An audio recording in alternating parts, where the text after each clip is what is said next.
ప్రభాకర్ రావు గారు మాట్లాడుతూ సింగరేణి కార్మికులకి కేసీఆర్ గారు చేసిన మేలు గురించి చాలా వివరంగా వారసత్వ ఉద్యోగాలు ఎట్లా ఇచ్చినారు, ఆరోగ్యపరమైన సమస్యలు వస్తే ఎట్లా ఆదుకున్నారు, ఇవన్నీ కూడా చాలా వివరంగా చెప్పారు. కానీ ఆశ్చర్యం ఏంటంటే సింగరేణి బెల్ట్లో ఉన్న 13 నియోజకవర్గాల్లో మనం ఓడిపోయాం.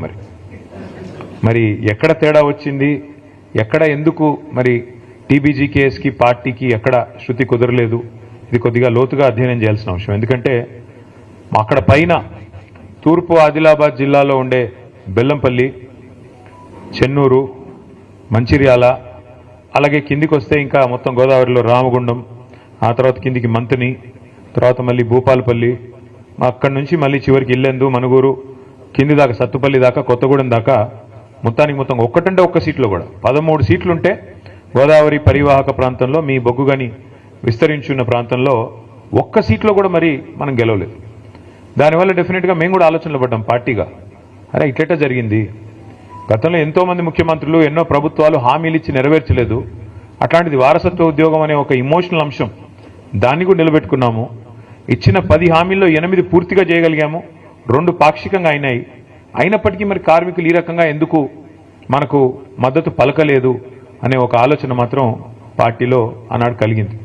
అప్పటికే ఎదురు దెబ్బ తగిలింది మనకు 2023 డిసెంబర్ ఎన్నికల్లో. తదనంతరం వచ్చిన గుర్తింపు సంఘం ఎన్నికల్లో కూడా మనం ఎందుకు యాక్టివ్గా పార్టిసిపేట్ చేయలేదంటే నిజానికి మేము కూడా మదనపడ్డాం. ఇట్లా కార్మిక సంఘం పెట్టడం వల్ల లాభం అయిందా, నష్టమైందా, కార్మిక సంఘంలో ఉండే పంచాయతీలు ఏమైనా పార్టీ మీద ప్రభావం చూపినాయా, అందులో ఉండే అంతర్గత రాజకీయాలు, ఎందుకంటే ట్రేడ్ యూనియన్ అంటేనే చాలా ఉంటాయి పాలిటిక్స్, దానివల్ల కూడా ఏమైనా నష్టమైందా మెయిన్ పార్టీకి అని చెప్పి కొంత మదనపడ్డాం. అందుకే మరి జరిగిన గుర్తింపు సంఘం ఎన్నికల్లో ఆ తర్వాత నిజానికి అంత క్రియాశీలంగా పార్టీ పనిచేయలేదు. అయినప్పటికీ మనుగురులో నేను మిమ్మల్ని అభినందిస్తా ఉన్నా, 24 ఓట్లతో మాత్రమే మీరు ఓడిపోయారు తప్ప నిజానికి మీరు ఓడిపోలేదు. పార్టీ ఆనాడు పూర్తిగా మద్దతు పలకపోయినా, క్రియాశీలంగా లేకపోయినా మీ అంతటా మీరుగా కేసీఆర్ గారి మీద ప్రేమతో, తెలంగాణ బొగ్గుగని కార్మిక సంఘం మీద ప్రేమతో అద్భుతంగా పనిచేసి విజయ పంచులని ముద్దాడినందుకు మనుగూరులో ముఖ్యంగా మీ అందరిని నేను అభినందిస్తా ఉన్నాను. అయితే ఈ రోజున్న పరిస్థితి సరిగ్గా 21 నెలలు, మరి దాదాపు ఇంకో 2 రోజులు అయితే ఇంకో 7వ తారీఖు వచ్చిందంటే ఈ ప్రభుత్వం వచ్చి 21 నెలలు దాటి 22 నెలల్లోకి అడుగు పెడుతుంది. ఏం జరిగింది అని ఒకసారి ఆలోచించుకుంటే 21-22 నెలల్లో తెలంగాణలో ఒకటి మాత్రం స్పష్టంగా కనబడతా ఉన్నది. మీరు ఇవాళ ఏ మనిషినైనా అడగండి, తెలంగాణలో ఫలానా వర్గం అని కానీ, ఫలానా కులం అని కానీ, ఫలానా మతం అని కానీ లేదు, ఫలానా వృత్తి అని కూడా లేదు. ఏ ఒక్కరిని మీరు తట్టి అడిగినా ఎట్లా ఉంది ప్రభుత్వం అని అడిగితే అందరూ స్ట్రెయిట్గా ఒకటే మాట చెప్తున్నారు, అప్పుడే బాగుంది, ఆనాడు కేసీఆర్ గారు ఉన్నప్పుడే బాగుండేది, ఈ ప్రభుత్వం వచ్చినాక అంత అగమ్యగోచరంగా ఉంది అనే మాట ఇవాళ ప్రతి ఒక్క మనిషి నుండి కూడా వినబడతా ఉంది. ముఖ్యంగా నేను గమనిస్తా ఉన్నది రైతుల్లో. ఇప్పుడే నేను కాంతారావు గారిని అడుగుతా ఉన్నా, అన్న మరి కొత్తగూడెం జిల్లాలో యూరియా సమస్య ఎట్లా ఉంది, యూరియా ఉందా, సమస్య లేదా అంటే భయంకరంగా ఉందన్న, యూరియా సమస్య కాదు, సంక్షోభం, అది ఆ స్థాయిలో భయంకరంగా ఉంది, రాష్ట్ర వ్యాప్తంగా ఉన్నట్టే మా దగ్గర కూడా తీవ్రంగా రాత్రికే వచ్చి లైన్లు కడుతున్నారు, ఉదయం 3 గంటలకు వస్తున్నారు, చివరి కొంతమంది అక్కడనే పడుకుంటున్నారు, ఆ పరిస్థితి వచ్చింది. ఎన్నికలకు ముందేమో హామీల జాతర, ఎన్నికల తర్వాత ఏమో చెప్పుల జాతర అన్నట్టుగా ఇవాళ ఏ పిఎస్సిఎస్ కేంద్రం దగ్గర పోయినా, ఏ సొసైటీ కేంద్రం కాడికి పోయినా చెప్పులు వరుసలో భయంకరంగా కనబడతా ఉన్నాయి. కానీ ఒక్క మాటకు మాత్రం మనం ఒప్పుకోవాలని చెప్తున్నాడు ఇప్పుడే కాంతారావు గారు. ఏంది అదంటే అన్నాడు రేవంత్ రెడ్డి గారు నిజాయితీగా ముందే చెప్పాడన్నా, ఆనాటి రోజులు తిరిగి తెస్తానన్నాడు, నిజంగానే తెచ్చాడు. ఆనాడు కాంగ్రెస్ పాలనలో ఏ రోజులైతే ఉండేదో ఆ రోజులు మళ్ళీ తెచ్చాడు. మళ్ళీ కరెంట్ సరిగ్గా రావట్లేదు, మళ్ళీ మోటార్లు కాలిపోతున్నాయి, మళ్ళీ ట్రాన్స్ఫార్మర్లు వెళ్ళిపోతా ఉన్నాయి, మళ్ళీ రైతులు చెప్పుల జాతర పెట్టి పరిస్థితి వచ్చింది. వాస్తవంగా చెప్పాలంటే ఆయన నిజాయితీ గల మోసగాడన్నా రేవంత్ రెడ్డి గారు, నిజాయితీగా మోసం చేశాడు, చెప్పి మరీ చేశాడు. ప్రజలు ఆయన చెప్పాడు, ఎలక్షన్లకు ముందే చెప్పాడు, ఆయన కొత్తగా ఈరోజు చెప్తలేడు. రేవంత్ రెడ్డి గారు నిజాయితీగానే మోసం చేసిండు. ఆయన అన్నాడు ప్రజలు మా చేతుల్లో మోసపోవాలనే కోరుకుంటారు, మీరు చూసే ఉంటారు వీడియో. మరి వాళ్ళు మోసం చేయాలంటే వాళ్ళకి మాట ఇవ్వాలి, మోసం చేయాలి, అదే మేము నేర్చుకున్నామని చెప్పాడు, చేశాడు. నిజానికి మనం ఆనాడు కొంత ఓవర్ కాన్ఫిడెంట్గా కూడా పోయాం. కేసీఆర్ గారు ఆయన ప్రభుత్వం చేసిన పని 10 ఏళ్ల పాటు బహుశా భారతదేశంలో 78 సంవత్సరాల్లో ఎక్కడా కూడా ఏ ప్రభుత్వం కూడా అంత తీవ్ర స్థాయిలో 10 ఏళ్లలో ఇంత అద్భుతమైన ఫలితాలు సాధించలేదు. మీకు 2 చెప్తాను నేను. ఒకటి, మన రాష్ట్రం రాకముందు గోదావరిలో, కృష్ణలో మన నీటికి సంబంధించి పెద్ద ఎత్తున పోరాటాలు జరిగినా ఎన్నడూ ప్రాజెక్టుల నిర్మాణం జరగలేదు, మన బీళ్ళకి గోదావరి నీళ్ళు రాలేదు, కృష్ణా నీళ్ళు రాలేదు. అదే కేసీఆర్ ప్రభుత్వం వచ్చిన తర్వాత ఏం జరిగిందో నాకంటే బాగా మీకే తెలుసు. 2014కి పూర్వం తెలంగాణ రాష్ట్రం, తెలంగాణ ప్రాంతం, ఆనాడు రాష్ట్రంగా లేదు కాబట్టి ప్రాంతం, భారతదేశంలో మన ర్యాంకు 2014లో 14వ ర్యాంకు. ఏది? వ్యవసాయ ఉత్పత్తుల్లో, వ్యవసాయ దిగుబడుల్లో, వ్యవసాయ ఉత్పత్తుల్లో, ముఖ్యంగా మన కాడ పండే వరిలో ఆనాడు మన ర్యాంకు 14. భారతదేశంలో 28 రాష్ట్రాలుంటే మనం సగంలో ఎక్కడో ఉన్నాం. అదే కేసీఆర్ గారి నాయకత్వంలో ఒకవైపు గోదావరిలో, మరొక వైపు కృష్ణానదిలో ప్రతి నీటి బొట్టును ఒడిసిపట్టి మీ ఖమ్మం జిల్లాలో సీతారాం అయితేనేమి, అట్లాగే మొత్తం ఉత్తర తెలంగాణలో గోదావరి నది మీద కాళేశ్వరం ప్రాజెక్ట్ అయితేనేమి, దక్షిణ తెలంగాణలో మరి పాలమూరు రంగారెడ్డి ఎత్తిపోతల పథకం అయితేనేమి, ఇట్లా ఒక్కొక్క నీటి బొట్టును ఒడిసిపట్టి మరి ఎట్లా మన వీళ్లకు మళ్లించాలని ఒక తపనతో చేసిన పని వల్ల మనం 14వ స్థానం నుంచి నంబర్ 1 స్థానానికి 2022వ సంవత్సరంలో చేరుకున్నాం. ఇది సామాన్యమైన ఫీట్ కాదు, ఏదో డైలాగులతోనో ఊగదంపుడు ఉపన్యాసాలతోనో అయిపోయే పని కాదు. మీకు అర్థం కావడానికి చెప్తా ఉన్నా. తెలంగాణలో జరిగిన ఎఫర్ట్ ఏంటి అంటే కేసీఆర్ నాయకత్వంలో తెలంగాణ భూభాగం కనుక మీరు ఒకసారి అధ్యయనం చేస్తే ఎట్లా ఉంటుందంటే, ఎందుకంటే మీరంతా ఆలోచన పరులు, 10 మందికి చెప్పగలిగిన శక్తి ఉన్న వాళ్ళు, ముఖ్యంగా కార్మిక సంఘాల్లో విస్తృతంగా పనిచేసేవాళ్ళు కాబట్టి మీకు ధారణా శక్తి కూడా ఎక్కువ ఉంటుంది. అందుకే నేను చెప్పే ప్రయత్నం చేస్తా ఉన్నాను. తెలంగాణ భూభాగం ఎట్లా ఉంటుంది అంటే మనకు సామాన్యుడి భాషలో అర్థం కావాలి అంటే ఇట్లా ఒక గుడిసె తరహాలో ఉంటుంది తెలంగాణ భూభాగం. ఒక గుడిసెలాగా ఈ షేప్లో ఉంటుంది. ఒక వరుస నుంచి గోదావరి, ఒక వరుస నుంచి కృష్ణ రెండు పారుతూ ఉంటాయి. గోదావరి మనకు సముద్ర మట్టానికి దాదాపు ఒక దగ్గర 80, ఒక దగ్గర 90, ఒక దగ్గర 100, ఒక దగ్గర 120 ఆ స్థాయిలో, ఆ మీటర్లలో ప్రవహిస్తుంది.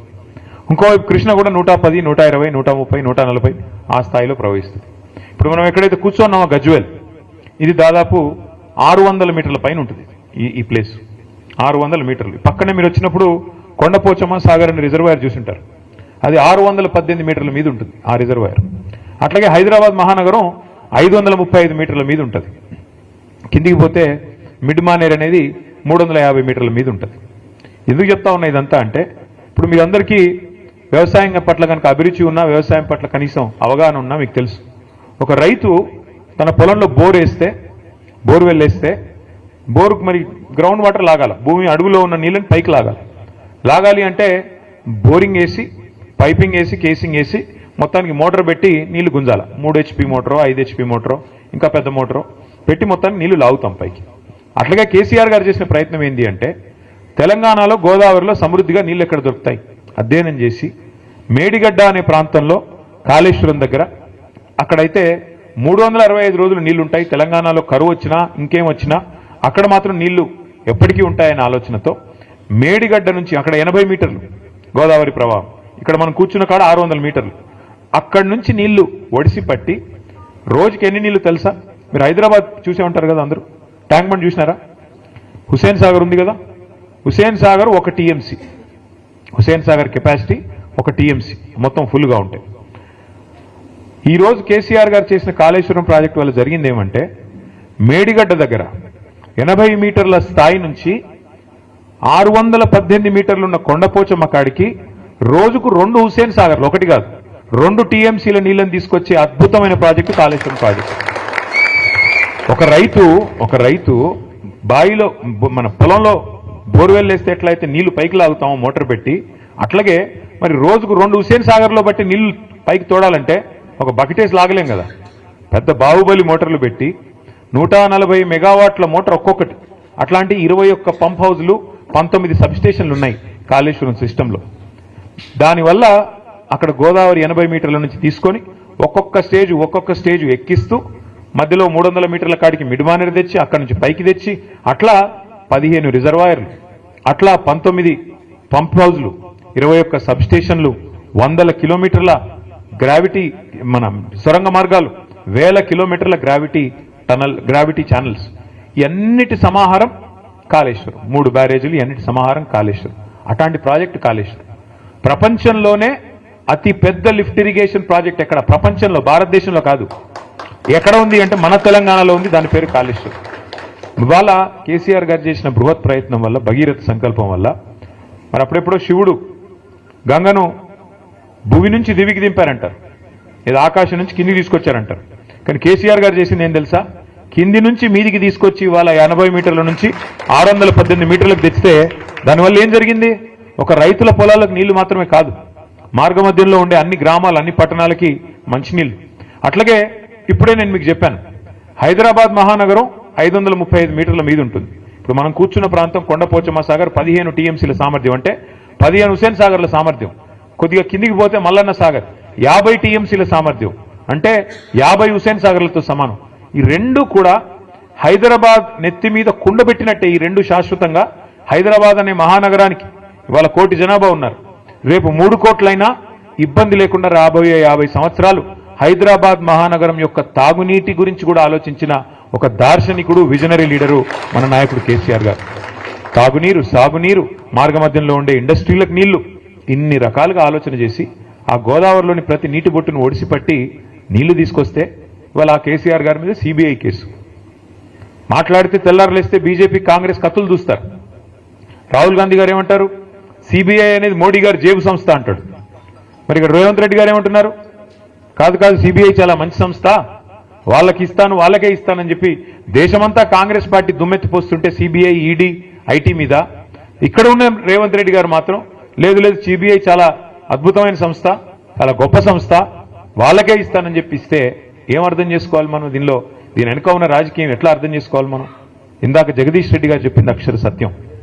ఇవాళ తెలంగాణ పచ్చబడుతుంటే కొంతమంది కళ్ళు ఎర్రబడుతున్నాయి, నచ్చట్లేదు వాళ్ళకి. వాళ్ళ కడుపులో ఎక్కడో దేవినట్టు అవుతున్నది. ఎందుకంటే తెలంగాణ బాగుపడుతుంటే, కేసీఆర్ గారి నాయకత్వాన్ని ప్రజలు ఆమోదిస్తుంటే, ప్రజలు అనుక్షణం గుర్తు చేసుకుంటుంటే వాళ్ళకి నచ్చట్లేదు. ఇక్కడ కార్మికులు బాగుండకూడదు, ఇక్కడ రైతులు బాగుండకూడదు, ఇక్కడ దరిద్రం తాండవిస్తేనే మన రాజకీయం సాగుతుంది అనే విధంగా ఇవాళ కాంగ్రెస్, బీజేపీ రాజకీయం చేసి ఇద్దరు కలిసి కేసీఆర్ గారి మీద ఏదో రకంగా కక్ష సాధింపు, ఏదో కేసు పెట్టి ఏదో రకంగా బదనాం చేసి ప్రజల్లోకి పోయి ఏదో ఒకటి చేయాలా అని ఒక దుర్బుద్ధితో వ్యవహారం చేస్తూ ఉన్నారు. 21 నెలల్లో కాంగ్రెస్ ప్రభుత్వం సాధించింది ఏందయ్యా అంటే ఏమి లేదు, ఉత్త శుష్కప్రియాలు, శూన్యాస్తాలు, డైలాగులు తప్ప తెల్లారు లేస్తే ఒక్క పని జరిగిందా? ఆ డైలాగులు కూడా ఎంత నికృష్టమైన డైలాగులు. ప్రపంచంలో ఎవరైనా సరే అప్పు లేని మనిషి ఉంటాడు ఎవడన్నా? ఉన్నారా ఇక్కడ ఎవరన్నా? ప్రభాకర్ గారు మీకు అప్పు ఉందా లేదా? అప్పు లేనివాడు ఎవడు ఉంటాడా? అందరికీ ఉంటుంది అప్పు. అప్పు లేకుండా పనులు అవుతాయా? అప్పున్నా, ఎన్ని తిప్పలున్నా, లోపల బనీనికి పొక్కలున్నా, పైకి వెళ్ళి మాత్రం మంచి అంగి వేసుకుంటామా లేదా? మంచి అంగి వేసుకొని కడక్ అంగి వేసుకొని వస్తాం. ఎందుకు? మళ్ళీ ఎవడన్నా అప్పు ఇవ్వాలి కదా. దుకాణం నడవాలంటే తెల్లారి మరీ అప్పు పుట్టితేనే కదా నడిచేది, రొటేషన్ కదా, అట్లుంటుంది వ్యవహారం. కానీ మన ముఖ్యమంత్రి ఏమంటున్నాడు? అప్పే పుట్టట్లే అంటలేదు, ఘోరం. నా రాష్ట్రం మొత్తం సంకనాకిపోయింది, నా రాష్ట్రం క్యాన్సర్ పేషెంటు, నా రాష్ట్రం ఎయిడ్స్ రోగి, ఎవడిస్తాడు మరి అప్పులు? చివరికి ఏమంటున్నాడు ముఖ్యమంత్రి గారు ఈరోజు? చాలా విచిత్రం. నేను ఢిల్లీకి పోతే నాకు అపాయింట్మెంట్లు ఇవ్వట్లేదు, ఎక్కడ చెప్పులు ఎత్తుకపోతాడేమో అని భయపడుతున్నారు. ఎవడన్నా ముఖ్యమంత్రి మాట్లాడతాడు? ఆయన నాకు అర్థం కాదు ఇంత దారుణంగా. ఇంకా నికృష్టం ఏంటంటే ఆయన అంటాడు, నీ గుడ్లు బీకి గోటిలాడతా, నీ పేగులు మెడలేసుకుంటా. ఈ ముఖ్యమంత్రి మాట్లాడాల్సిన మాటల. పేగులు మెడలేసుకోవడం ఏంది? బోటి కొట్టేటోడు వేసుకుంటాడు పేగులు మెడలు, నువ్వెందుకు? నాకు అర్థం కాదు. ఈయనే ముఖ్యమంత్రి, లంకె బిందెలు ఉన్నాయనుకుని వచ్చినా. నేను చాలా మంది ముఖ్యమంత్రులు చూసాం మేము అందరం కూడా. రాజశేఖర రెడ్డి గారు, చంద్రబాబు నాయుడు గారు, ఎన్టీ రామారావు గారు, కిరణ్ కుమార్ రెడ్డి గారు, రోసయ్య గారు, చాలా మందిని చూసినాం. ఇట్లాంటి ముఖ్యమంత్రిని మాత్రం ఎవరిని చూడలేదు. కేసీఆర్ గారు ఒకరు కాదు, ఇంతమంది ముఖ్యమంత్రులను చూస్తే ఈరోజు ఇంత విచిత్రమైన ముఖ్యమంత్రి. ఇప్పుడు ఎన్నికల ముందు ఆయనే హామీ ఇచ్చాడు, నోటికొచ్చిన హామీలు, ఒకటి ఇట్లా అట్లాగా 420 హామీలు, ఎవరికి ఏది అడిగితే అది ఇస్తా పో అన్నాడు. అర్రాస్ పాట లెక్కనే, వేలం పాటలాగా. ఏది? కేసీఆర్ 2000 ఇస్తున్నా, నేను 4000 ఇస్తా. కేసీఆర్ ఒక ముసలమ్మకే ఇస్తున్నాడా, నేను ఇద్దరికి ఇస్తా. కేసీఆర్ ₹1,00,000 ఇస్తున్నా, నేను తులం బంగారం ఇస్తా. కేసీఆర్ 10,000 ఇస్తున్నా, నేను 15,000 ఇస్తా. కేసీఆర్ ఇంత ఇస్తే నేను అంత ఇస్తా, అంత ఇస్తే ఇంత ఇస్తా. నోటికొచ్చినట్టు వాగి, అది కూడా ఏంటి మళ్ళీ మీ జిల్లాలో ఉన్న ఉప ముఖ్యమంత్రి భట్టి గారు, ఆయన డైలాగులు బీభత్సమైన డైలాగులు. ఈ గ్యారంటీ కార్డు భద్రంగా పెట్టుకోండి, మేము వస్తానే ఉన్నాం, జాగ్రత్తగా దాచిపెట్టుకోండి, 100 రోజుల్లోనే చేసేస్తాం. 100 రోజుల్లో మీరు అటు పెట్టుకుంటే వాళ్ళు వస్తారు, అధికారులు వస్తారు, తీసుకుంటారు, మీకు కావాల్సినవన్నీ మీ ఖజానాలో వేసేస్తారు, మొత్తం స్వర్గం అయిపోతుంది, భూతల స్వర్గం కాంగ్రెస్ నాయకత్వంలో. ఆ రోజు డైలాగులు.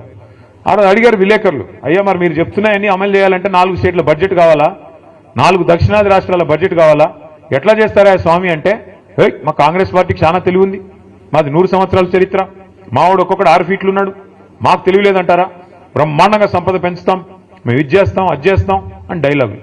ఇవాళ ఏమైందా అంటే బీదర్పులు. ఏమని కేసీఆర్ దివాలా చేయించాడు, అప్పులపాలైపోయింది రాష్ట్రం. నేను ఒక్కటే అడుగుతా ఉన్నా మిమ్మల్ని, కాంగ్రెస్ నాయకుల్ని కానీ మిమ్మల్ని కానీ ఆలోచించమని అడుగుతా ఉన్నా. కేసీఆర్ గారు ముఖ్యమంత్రిగా ఉన్నప్పుడు కరోనా మహమ్మారి మొత్తం ప్రపంచం అంతా వచ్చింది, దాంతోపాటు మనకు కూడా వచ్చింది. ఎవడో అనుకోలే మూతికి బట్టలు కట్టుకొని ఇంట్లో కూర్చుంటామని. కూర్చున్నాం. బతుకుంటే బల్సార్ తినొచ్చు అని చెప్పి ఎవరింట్లో వాళ్ళు నోరు మూసుకుని మొత్తం దాదాపు సంవత్సరంన్నర కూర్చున్నాం. దానివల్ల ఏమైంది? ఒక్క రూపాయి ఆదాయం లేదు ప్రభుత్వానికి అన్నాడు. రూపాయి కూడా లేదు. ఎందుకంటే బయట పనులు జరుగుతూనే కదా ప్రభుత్వానికి ఆదాయం వచ్చేది. బొగ్గు కానీ నడిస్తే, అక్కడ బొగ్గు తవ్వితే, బొగ్గు బయటకు వస్తే, బొగ్గు అమ్మితే అట్లే కదా ఆదాయం వచ్చేది. సింగరేణి సంస్థ కూడా దాని నుంచి వస్తుంది. అందులో మాకు కూడా ట్యాక్స్ రూపంలో గవర్నమెంట్ డబ్బులు వస్తాయి. ఒకటి సబ్బు కొనాలి, ఒకటి పప్పు కొనాలి, ఒకటి ఉప్పు కొనాలి, అవి కొంటేనే కదా ఆదాయం వచ్చేది. ఏదీ లేదు. మొత్తం సంవత్సరం పాటు ఎక్కడక్కడ తలుపులు బిడాయించుకొని ఇంట్లో ఉన్నారు. దానివల్ల ఏమైంది? ఆదాయం సున్నా. కేసీఆర్ గారు ముఖ్యమంత్రిగా ఉన్నప్పుడు, ప్రభుత్వం ఉన్నప్పుడు ఆదాయం సున్నా అయినా రైతు బంధు ఆగిందా? పెన్షన్లు ఆగినాయా? కళ్యాణ లక్ష్మి ఆగిందా? షాదీ ముబారక్ ఆగిందా? పంటల కొనుగోలు ఆగినాయా? అంటే జీతాలు ఆగినాయా? కొద్దిగా ఆలస్యంగా పడ్డాయేమో, ఆగలేదు కదా. దమ్మున్న నాయకుడుంటే, దమ్మిడి లేకపోయినా సంక్షేమ పథకాలు ఆగవు. ప్రభుత్వం చిత్తశుద్ధి గల ప్రభుత్వం ఉంటే పనులు చేస్తారు తప్ప సాకులు వెతకదు. ఈ సన్నాసులు వీళ్ళకి పని చేయడం చేత కాదు, వాళ్ళ ప్రభుత్వం నడపడం చేత కాదు. ఎంతసేపు ఢిల్లీకి మూటలు పంపాలా, పదవులు కాపాడుకోవాలా తప్ప ఇంకో సోయి లేదు. ఏం చేయాలి మరి? తెల్లారెత్తే కేసీఆర్ని తిట్టాలి. తిడితే చివరికి ఆఖరి పార్లమెంట్లో కూడా మన వాళ్ళ బీజేపీ ఎంపీయే రఘునందన్ రావు అని బీజేపీ ఎంపీ ఉంటే ఆయన ప్రశ్న వేసినాడు పార్లమెంట్లో. ఏమని? అసలు తెలంగాణలో అప్పులు ఎంత అని కేంద్ర ప్రభుత్వాన్ని అడిగినాడు. కేంద్ర ప్రభుత్వం కుండబద్దలు కొట్టినట్టు చెప్పింది. మొత్తం లెక్కలు controller and auditor general, finance department వాళ్ళందరిని అడిగి తీసుకొని కుండబద్దలు కొట్టినట్టు చెప్పింది. 10 ఏళ్లలో కేసీఆర్ ప్రభుత్వం చేసిన అప్పు, వదిలిపెట్టిపోయిన అప్పు 3.5 లక్షల కోట్లు. అందులో కేసీఆర్ గారు రాకంటే ముందే 72,000 ఉంది. ఆయన వచ్చినాక 2,80,000 కోట్ల అప్పు చేసినాడు. ఇది మాత్రమే అప్పు అంటూ మన కేంద్ర ప్రభుత్వం స్పష్టంగా పార్లమెంట్లో చెప్పింది. అయినా సిగ్గు లేదు. కేంద్ర ప్రభుత్వం పార్లమెంట్లో చెప్పిన సిగ్గు ఎంత మాత్రం లేదు కాంగ్రెస్ వాళ్ళకి. ఒకడు 6 లక్షలు అంటాడు, ఇంకొకటి 7 లక్షలు అంటాడు, ఇంకోటి 8 లక్షలు. ఎవడికి నోటికి ఎంత వస్తే అంత, ఎంత వస్తే ఎంత తోస్తే, ఎక్కడ ఉంటే అక్కడ నోటికి ఎంత వస్తే అంత మాట్లాడుతూ ఉన్నారు. ఆధారం ఏంది, ప్రామాణికమైంది, పత్రం ఏంటంటే ఎవరి దగ్గర ఏం లేదు. నోటికి ఎంత వస్తే అంత మాట్లాడాలా, అదరగొట్టాలా, ఉపన్యాసాలు ఇవ్వాలా, మీడియాను మేనేజ్మెంట్ చేసుకోవాలా, ప్రజల్ని మోసం చేయాలా, మళ్ళీ ఇటుగా వ్యవహారం నడిపిస్తూ ఉండాలి. ఏం చేస్తున్నారు సక్సెస్ఫుల్గా వాళ్ళు? వాళ్ళ మీదికి రాకూడదు దృష్టి. అందుకే ఏం చేస్తున్నారు? 6 గ్యారంటీలు ఎవరు అడగొద్దు, సింగరేణిలో ఇచ్చిన హామీలు మీరు అడగొద్దు. ఏం చేయాలి మరి? ఏదో డైవర్షన్ గేమ్ ఆడాలి. ఓ రోజు కాళేశ్వరంలో కేసీఆర్ అరెస్ట్, సిబిఐ అని కొన్ని రోజులు టైంపాస్. ఫార్ములా ఈలో కేటీఆర్ అరెస్ట్, వేసుకోబోతున్నారు, ఇప్పుడు వేసుకోబోతున్నారు, ఇంకో గంటలు వేసుకోబోతారు. ఈ తర్వాత రెగ్యులేటరీ విద్యుత్ దానిలో జగదీష్ రెడ్డి అరెస్ట్.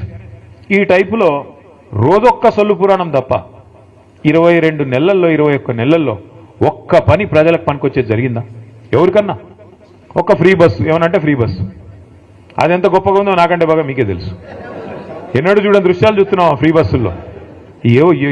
ఏందది అసలు? ఆ దృశ్యాలు ఏంది, కొట్టుకోవడం ఏంది? ఎన్నడూ ఇంకా మనం అది విమానాల్లో కూడా ఉండవు. అట్లాంటి ఫ్రీ విమానం పెడితే కూడా అట్లాంటివి ఉండాలి. ఆ టైప్లో కొట్టుకుంటున్నారు. అంటే ఇలాంటి తప్ప ఒక్కటంటే ఒక్కటి నిజంగా రాష్ట్రానికి దీర్ఘకాలికంగా, మధ్యకాలికంగా పనికొచ్చే ఒక్క పని కూడా 21-22 నెలల్లో జరగలేదు. ఇంకా భవిష్యత్తులో జరుగుతుందనే విశ్వాసం అయితే నాకైతే లేదు. ఎందుకంటే తెల్లారులేస్తే వీళ్ళకి డబ్బులే యావ తప్ప, ఢిల్లీకి మూటలు పంపి ఎట్లా కాపాడుకోవాలనే యావ తప్ప, ఎట్లా కేసీఆర్ గారిని మన పార్టీని బదనాం చేయాలా, ఎట్లా ఇబ్బంది పెట్టాలన్న ఆలోచన తప్ప ఒక్కటంటే ఒక్కటి పని చేసి ప్రజలకు ఇచ్చిన హామీ నెరవేర్చాలన్న సోయి మాత్రం లేదు. ఇంకా రాదు కూడా నాకు తెలిసైతే. నేను మిమ్మల్ని అందరినీ దయచేసి ప్రార్థించేది ఒకటే. మరి చాలా దూరం నుంచి 300-350 కిలోమీటర్ల దూరం నుంచి కూడా మీరందరూ వచ్చినారు, దానికి ధన్యవాదాలు. కానీ మిమ్మల్ని ప్రార్థిస్తా ఉన్నా, మొదటి నుండి ఉమ్మడి ఖమ్మం జిల్లాలో ఏంటో కానీ మనకు తెలియదు. 3 ఎలక్షన్లు కొట్లాడినాం మనం తెలంగాణ వచ్చినాక, 14లో, 18లో, 23లో. ప్రతిసారి మనకు ఒకటే సీట్ వస్తుంది. ఆ 1 అనే సంఖ్య దాటట్లేదు మనం ఎందుకో కానీ. అప్పుడు ఫస్ట్ టైం గెలిచినప్పుడు అప్పుడు ఏం గెలిచింది? కొత్తగూడెం మొదటిసారి. కొత్తగూడెం ఫస్ట్ టైం, తర్వాత ఖమ్మం, మళ్ళీ తర్వాత భద్రాచలం. ఈ 3 ఇంకా కొత్తగూడెం, ఖమ్మం, భద్రాచలం. నా రిక్వెస్ట్ మీ అందరితో, అంటే అట్ట కాదు, కాదు ఒకటే సరిపోదు మరి. ఈసారి మనుగురు ఇస్తాం అంటున్నాడు ఆయన. ఒక మనుగురు సరిపోదు స్వామి. 10 సీట్లు ఉన్నాయి ఉమ్మడి ఖమ్మం జిల్లాలో. ఇంకా చెప్తాను. ఇంకా డీలిమిటేషన్ అయితే కొన్ని పెరుగుతాయి కావచ్చు. నేను మీ అందరితో ప్రార్థన, మీ అందరినీ రిక్వెస్ట్ చేసేది, మాకు కూడా ఏంటంటే 300 కిలోమీటర్ల దూరం కదా అని కొద్దిగా తక్కువ రాకపోక తక్కువ. ఈ దగ్గర ఉండే కాడ ఎక్కువ తిరుగుతాం, దూరం కాబట్టి అప్పుడప్పుడు మా అన్న పిలిస్తే చుట్టపు చూపుగా వచ్చేది పోయేది, లేకపోతే తక్కువ. కానీ మీరంతా చైతన్యవంతమైన ప్రాంతం. నేను ఎట్లాగో 10-11 తారీఖు వస్తున్నాను, భద్రాచలం తర్వాత కొత్తగూడెం నేను వస్తున్నాను. కానీ మీ అందరితో రిక్వెస్ట్ ఏంటంటే దయచేసి సింగరేణిలో ఉండే మేధావులు, ఆలోచన పరులు, విద్యావంతులు, మీ బాధ్యత కేవలం సంఘం కాడికే కాదు, మీ బాధ్యత కేవలం మీ టీబీజీకేసుకో లేకపోతే మీ సంస్థ కాడికో కాదు. మీ బాధ్యత దయచేసి మీరు భుజాన వేసుకొని పార్టీని రేపటి రోజున ఇల్లందు కావచ్చు, పెనపాక కావచ్చు, కొత్తగూడెం కావచ్చు, ఎక్కడెక్కడైతే మీకు బలగం బంధుత్వాలు లేదా ఫ్రెండ్స్ ఉంటారో అన్ని చోట్ల కూడా దయచేసి మోటివేట్ చేయాల్సిన బాధ్యత, వీళ్ళు చేసిన మోసాన్ని చెప్పాల్సిన బాధ్యత, ముఖ్యంగా బీజేపీ రూపంలో కూడా మనకు వస్తున్న ముప్పు గురించి కూడా చెప్పాల్సిన బాధ్యత కూడా మన మీదనే ఉన్నది. మనం తప్పకుండా ఈ రాష్ట్రాన్ని కాపాడుకోవాల్సిన బాధ్యత మన మీదే ఉంది. ఎందుకంటే ఒక కేసీఆర్ గారికి తెలంగాణ మీద ఉండే ప్రేమ, ఒక కేసీఆర్ గారికి తెలంగాణ మీద ఉండే మమకారం ఎన్నటికైనా కాంగ్రెస్ కానీ అదేవిధంగా బీజేపీ కానీ ఉంటుందా ఒకసారి మీరు ఆలోచించాలని చెప్పి నేను కోరుతా ఉన్నా. ఎందుకంటే తెలంగాణ అనేది ఆయన చావు నోట్లో తలబెట్టి తెచ్చిన రాష్ట్రం. అన్ని రాష్ట్రాలకి ముఖ్యమంత్రులు ఉంటారు, నాయకులు ఉంటారు. కానీ ఇక్కడ రాష్ట్రాన్ని తెచ్చిన వ్యక్తే ముఖ్యమంత్రిగా నిన్నటిదాకా నడిపిన రాష్ట్రం మన రాష్ట్రం, మన ప్రత్యేకత అది. నా ప్రార్థన మీతో దయచేసి ఈసారి మాత్రం గట్టిగా పట్టుబట్టాలి. అది లోకల్ బాడీ ఎలక్షన్ అయితేనేమి, పంచాయతీ ఎలక్షన్ అయినా, గల్లీ ఎలక్షన్ అయినా లేదా ఢిల్లీ ఎలక్షన్ అయినా, ఏదైనా సరే ఈసారి మాత్రం ఎగరాల్సింది గులాబీ జెండానే. ఏదైనా సరే ఈసారి మాత్రం ఎగరాల్సింది మన కారు గుర్తే, మన నాయకుడు కేసీఆర్ గారి నాయకత్వంలో ముందుకు పోవాలి. దానికి మనం చిన్న ఇష్యూస్ ఉంటాయి, సంఘంలో ఉంటాయి, సంస్థలో ఉంటాయి, ఇంకోటి ఉంటాయి. వాటిని పక్కన పెట్టాలి. పొరపచ్చాలు లేకుండా మన నాయకుడు తిరిగి మళ్ళీ ముఖ్యమంత్రిగా తెలంగాణలో బాధ్యతలు చేపట్టాలనే లక్ష్యంతో తెలంగాణ ప్రజల కోసం, ఆయన కోసం కాదు, ఆయన ఆల్రెడీ 10 ఏళ్ళు చేశారు ముఖ్యమంత్రి, ఆయనకి ఏం కొత్త పదవి కాదు. కానీ ఈ రాష్ట్రం మళ్ళీ గాడిన పడాలి అంటే తప్పకుండా ప్రజలు గుర్తు చేసుకుంటున్నారు. ఈరోజు మీరు ఎవరినైనా చూడండి, మీరు చూస్తూ ఉంటారు కదా వీడియోలు, ఎక్కడ పోయినా గుర్తు చేసుకుంటున్నారు. ఎందుకు అంటే దానికి కూడా కారణం ఉంది. ఎప్పుడైనా పెద్దలు చెప్తారు, మన మధ్యన ఒక పెద్ద ఆయన ఉంటే ఆ వాల్యూ మనకు అర్థం కాదు, విలువ తెలవదు. ఆయన ఆ పొజిషన్లో లేనప్పుడే తెలుస్తుంది. ఎప్పుడైనా సరే చీకటిని చూస్తేనే వెలుగు విలువ తెలుస్తుంది, గాడిదని చూస్తేనే గుర్రం విలువ కూడా తెలుస్తుంది. ఇవాళ గాడిదలు ఎవరైతే ఉన్నారో, నేను చెప్పను ఏ గాడిద అంటే మళ్ళీ అదో కథ, వాళ్ళని చూసిన తర్వాత ఇవాళ కేసీఆర్ గారి విలువ ప్రస్ఫుటంగా తెలుస్తున్నది ప్రజలకి. అయ్యో ఎంత తప్పు జరిగింది, అయ్యో ఎంత తప్పు. రైతులైతే నేను చూస్తా ఉన్నా, కొంతమంది వీడియోలు చూస్తా ఉన్నాను నేను, తమ చెప్పు తీసుకొని తాము కొట్టుకుంటున్నారు. మేము తప్పు చేశాము, కాంగ్రెస్ కోటేసి మోసపోయాము, రుణమాఫీ అంటే మోసపోయాము, రైతు బంధు పెంచుతామంటే వీళ్ళు ఏది చేయరు, వీళ్ళ వల్ల కాదు, ఇంకా ఉన్నదే పొడగొడుతున్నారు వీళ్ళు అని చెప్పి బాధపడతా ఉన్నారు. మరి అట్లా ఉండే రైతులు కానీ, కార్మికులు కానీ, మహిళలు 1,67,00,000 మందికి మాటిచ్చినారు, మీకు నెలకు 2,500 ఇస్తామని. వీళ్ళు ఇస్తారా? తులం బంగారం అన్నారు. నేను చెప్పాను ముందే, బంగారం కాదు, వీళ్ళు ఇనుము కూడా ఇవ్వరు. ఇది ఇనుము ఏమైనా ఉంటే ఉల్టా ఎత్తుకపోయే బ్యాచ్ తప్ప ఇచ్చే బ్యాచ్ కాదు అది. అలీబాబా 45 దొంగల్లాగా వీళ్ళు మామూలు వాళ్ళు కాదు, ఇది దండుపాలెం బ్యాచ్ ఇది. ఆ బ్యాచ్ వీళ్ళు బంగారం ఇచ్చే బ్యాచ్ అసలే కాదు. మహిళల్ని కూడా అట్లా బుట్టలు వేసుకున్నారు, వాళ్ళని కూడా మోసం చేశారు. కాబట్టి ఒక్కొక్కరిని మనం చైతన్యవంతులు చేసి ఒక్కొక్క వర్గాన్ని దగ్గర తీసుకొని జాగ్రత్తగా ఒక్కొక్కటిగా ఇంకా మనకు టైం ఉంది, మనకేం తొందర లేదు, మనకేం ఇప్పటికిప్పుడు ఉరుకులు పెట్టాల్సిన అవసరం లేదు, టైం ఉంది. కానీ నిజంగా కూడా గొప్పగా అనిపించింది ప్రభాకర్ రావు గారు చెప్తుంటే, ఒక అధికార పార్టీని వదిలిపెట్టి ఇంకా 3 ఏళ్ళు సమయం ఉండగా లేదు ఆ పార్టీ మాకు వద్దు, మాకు మా మాతృ సంస్థ బీఆర్ఎస్ అంటేనే మమకారం, కేసీఆర్ గారు అంటేనే మమకారం అంటూ 350 కిలోమీటర్ల దూరం మరి దాదాపు ఉదయం 3 గంటలకు లేచి బయలుదేరి వచ్చిన మీ అందరికీ కూడా శిరస్సు వంచి హృదయపూర్వకంగా సుస్వాగతం తెలియజేస్తూ ముందుగా